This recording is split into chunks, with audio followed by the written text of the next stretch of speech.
ఒకసారి యేసు ప్రభు దేవాలయములో బోధించుచుండగా యూదులలో కొంతమంది శాస్త్రులు పరిచయులు వ్యభిచారంలో పట్టుబడిన ఒక స్త్రీని యేసు వద్దకు తీసుకుని వచ్చి యేసుతో ఇలా చెప్పిరి. బోధకుడా, ఈ స్త్రీ వ్యభిచారం చేయుచుండగా పట్టుబడినది. మేము నీ వద్దకు ఈ స్త్రీని తీసుకుని వచ్చితిమి. మోషే ధర్మశాస్త్రము ప్రకారము వ్యభిచారములో పట్టబడిన ఈ స్త్రీని రాళ్లతో కొట్టి చంపవలెను. అయితే ఈ స్త్రీ విషయంలో నీవేమి చెప్పదువు?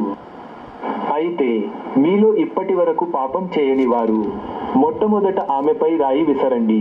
మనమందరమును పాపము చేసిన వారమే, కాబట్టి ఇక్కడ నుండి మనమందరం వెళ్ళిపోదుము రండి. అమ్మా, నీ మీద ఎవరును రాయి విసరలేదా? నీకు శిక్ష విధింపలేదా? లేదు ప్రభువా, నా మీద ఎవరునూ రాయి వేయలేదు, నాకు శిక్షను విధింపను లేదు. అయితే నేనును నీకు శిక్ష విధింపను.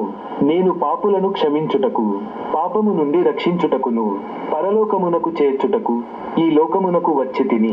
ఇక్కడ నుండి నీవు వెళ్ళుము. ఇక నుండి పాపము చేయకుము.